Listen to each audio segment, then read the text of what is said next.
James Bamford, on March 15th of this year, released in Wired.com another revelation about the NSA entitled, quote, "The NSA is building the country's biggest spy center. Watch what you say." Bamford wrote, quote, "For the first time since Watergate and the other scandals of the Nixon administration, the NSA has turned its surveillance apparatus on the United States and its citizens. It has established listening posts throughout the nation to collect and sift through billions of email messages and phone calls, whether they originate within the country or overseas," close quote. Well, his article set off an internet buzz and was discussed on March 20th during a House Armed Services Subcommittee on Emerging Threats and Capabilities that had before them NSA's Director, General Keith Alexander, adding more buzz to James Bamford's Wired.com article about his agency's gigantic expansion into a new Utah data center in Bluffdale, Utah.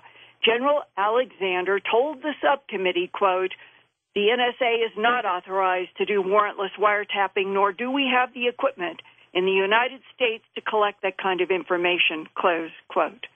Well, the next day, on March 21st, James Bamford wrote another Wired.com article that countered General Alexander under the headline, quote, "NSA chief denies domestic spying, but whistleblowers say otherwise."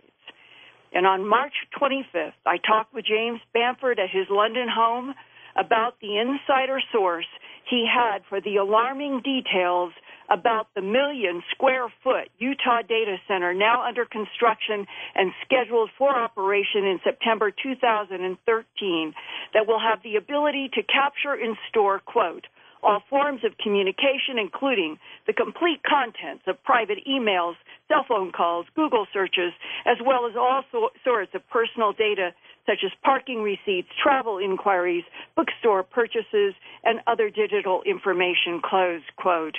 Here now from London, England, is James Bamford. Among the people I interviewed for the article was William Binney. He had been the architect of the NSA's worldwide eavesdropping operation. He was really also in charge of automating the worldwide eavesdropping operations. He told me in very clear language how the NSA was intercepting the communications of Americans.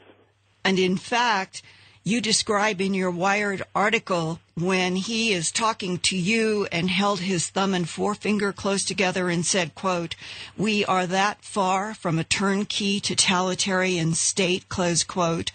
Could you talk about who he is, why he left the NSA, and how he came to tell you this?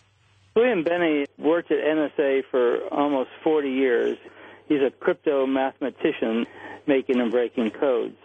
And his job at NSA in the late 90s and during the 2000s, he was deputy chief of the organization at NSA that was responsible basically for eavesdropping all around the world.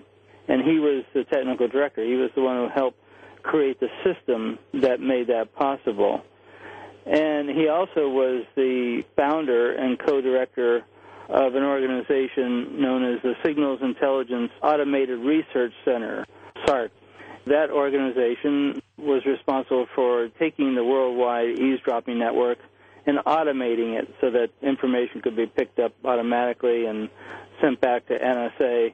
But he left in disgust in late 2001 after discovering that the system he developed was now being used to eavesdrop on American citizens without a warrant, which is illegal. And so he did the honorable thing, which was not taking part of it and leaving the agency.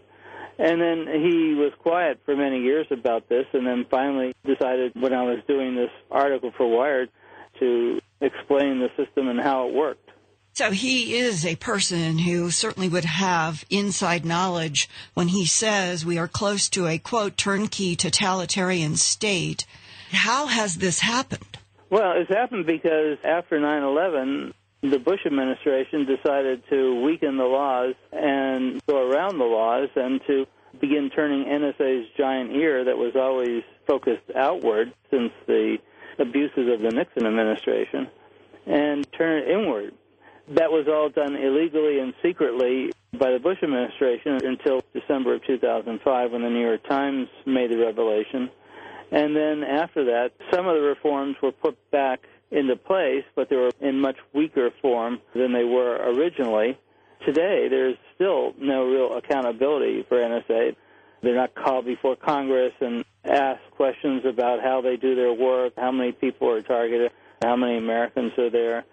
So the American public is just left without any knowledge about this agency and how it does its work and whether the NSA is obeying the law. I mean, if you look at NSA's history, and I wrote 3 books on NSA over the last 30 years, much of its history has been involved in illegal eavesdropping on American citizens.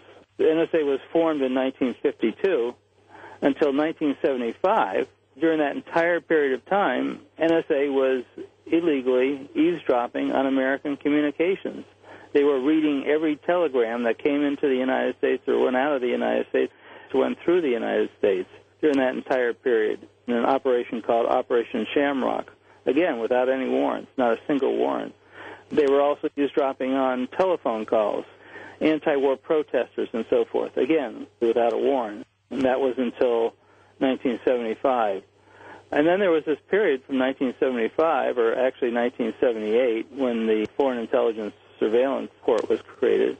Again, in 2001, the Bush administration turned NSA's eavesdropping on American citizens, and then the Congress changed the law to weaken the protections that were put in place in 1975. So for probably at least half its history, NSA was doing illegal spying on United States citizens.